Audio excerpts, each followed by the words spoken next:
ഇതാണ്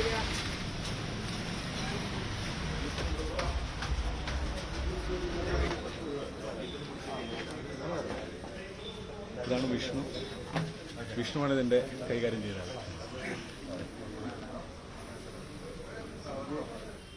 ഈ ജിമ്മിലെ ഒരു ഊർജ്ജം കിട്ടുമോ?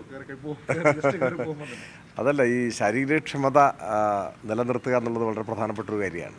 അതിപ്പോൾ ഈ ജിമ്മിൽ വരുന്നവർക്ക് മാത്രം ബാധകമായുള്ളതല്ല, നമുക്കെല്ലാവർക്കും ബാധകമായുള്ളതാണ്. ഇപ്പോൾ തെരഞ്ഞെടുപ്പിൽ ഇത്ര ദിവസം പ്രചാരണ രംഗത്ത് നിൽക്കണമെങ്കിലും ആരോഗ്യം വേണമല്ലോ.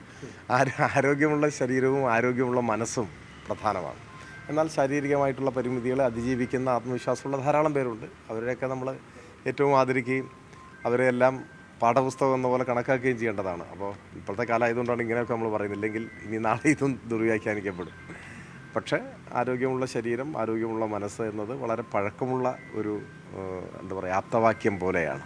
അപ്പോൾ നമ്മുടെ സമൂഹത്തിലിപ്പോൾ പുതിയ ജീവിത ശൈലിയുടെയും ഭക്ഷണ രീതികളുടെയൊക്കെ ഭാഗമായി പല ആരോഗ്യ പ്രശ്നങ്ങളും കൂടി വരുന്നുണ്ട്. അപ്പോൾ ഇത്തരത്തിലുള്ള ജിമ്മിൽ വന്ന് വർക്കൗട്ട് ചെയ്യുന്നതുമെല്ലാം നമ്മൾ പ്രോത്സാഹിപ്പിക്കേണ്ട ഒരു കാര്യമാണ്. അപ്പോൾ അതിൽ സംശയമില്ല. ഇവിടെ വന്ന് സ്വാഭാവികമായിട്ട് ഇവരെല്ലാം നല്ല ഊർജ്ജസ്വലരായിരിക്കുമ്പോൾ അവരുടെ ഊർജ്ജസ്വലതയുടെ ഒരു അംശം നമ്മളിലേക്ക് കൂടി പ്രസരിക്കും അവരുമായിട്ടാണ്. അതും സംശയമില്ലാത്ത കാര്യം. ഓക്കെ. വെയിറ്റ് കൂടിയ പറഞ്ഞോ? സ്റ്റേബിളാണ്. ഇത്രയും ഓടിയിട്ടും പറഞ്ഞില്ല. ഫുഡ് നന്നായിട്ടുണ്ടെന്ന് തോന്നുന്നു. ഈ ഹോട്ടലിലെ ഫുഡ് തന്നെയാണ്. പൊതുവിൽ വെയിറ്റിൽ അങ്ങനെ സ്റ്റേബിളായി നിൽക്കുക കുറെ കാലം.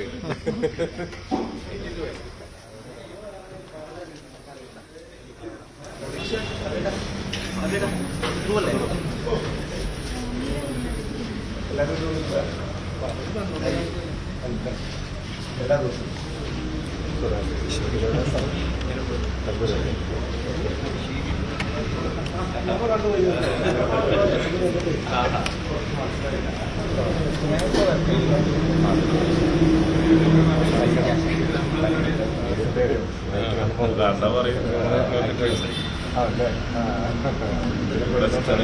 സ്പോർട്സ് ഫസ്റ്റാണ്.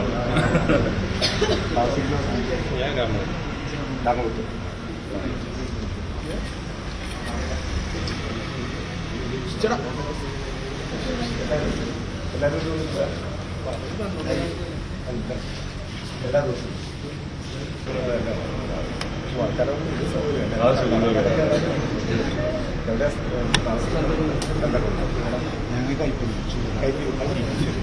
ഇവിടെ തൊട്ടടുത്താണ് പീസിൻ്റെ അവിടെ.